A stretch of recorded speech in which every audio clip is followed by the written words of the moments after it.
Gentlelady yields back. Mr. Flood, a new member of our committee from Nebraska, welcome.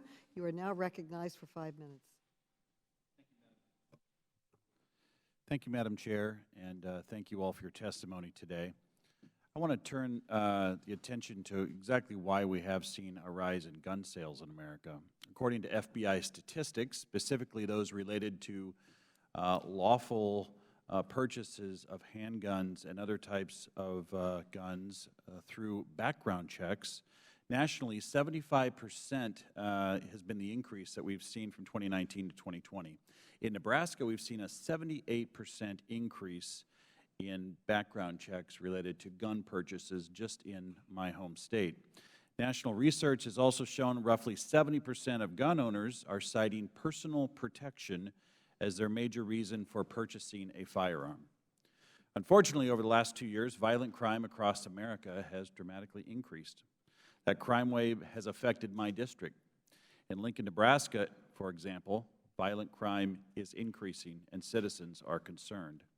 Ms. Okafor, I appreciate your prior testimony today where you called yourself an accidental activist. I know you train gun owners on proper etiquette. I'm really interested in knowing from those who you work with, particularly women, what reasons do they cite for purchasing a gun, and what does having ownership of a gun do for them personally, and is it related to what we've seen as an increase in violent crime? Studies have shown nationally that for women, the #1 reason they buy a firearm is for self-defense. And in my time, my personal time with my female students, most of them are, like me, survivors of crime. They are survivors of domestic violence, survivors of sexual assault, etc. So they essentially come to me because they want to make sure they're never a victim again, and that's why they want to be able to learn how to use a firearm and use it safely. Some would have you believe that banning AR-15s is going to make America a safer place. Talk about what your students are saying about using the AR-15 and what is their opinion as to whether or not, if you can testify to this, a ban would do. Well, it really comes down practically of what an AR-15 does, particularly a rifle, for a woman especially, or those who have any type of physical disability. They give you the upper hand in that situation, in the fact that most people, probably a criminal, might have a handgun, but if you're working with an assailant that has multiple assailants in that situation, then an AR-15 is necessary, obviously, as a way to have the upper hand in that situation, particularly for a female. Like I said before in my testimony about AR-15s, you're able to mitigate the recoil much better than you would with a handgun. And so that's why a lot of people prefer to have that upper hand by having an AR-15.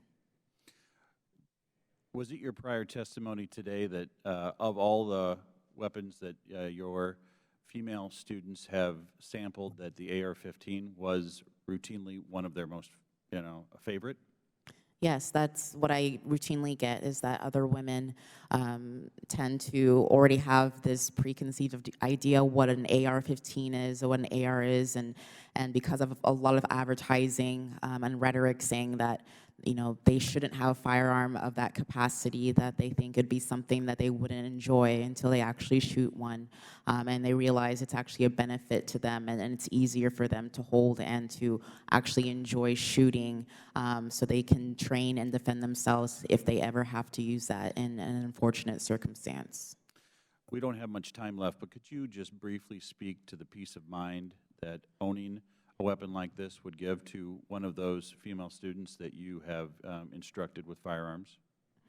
Yeah, the peace of mind is, I believe, similar to anybody, but again, particularly in America. I know there's been a lot of talk about weapons of war, et cetera, and the difference, as if the Constitution is not explicit in that we have a right to keep and bear arms, and that includes all arms. yes, even quote-unquote weapons of war. At the end of the day, it's to make sure that we have the ability to defend against an oppressive, tyrannical government, and there is no restriction, particularly with the Second Amendment, that says that there's a distinction between a civilian and someone in the military. So it comes down to an individual's right to defend themselves and to figure out what is best for them to defend themselves in that situation, and that's it. Thank you for your testimony. I yield back.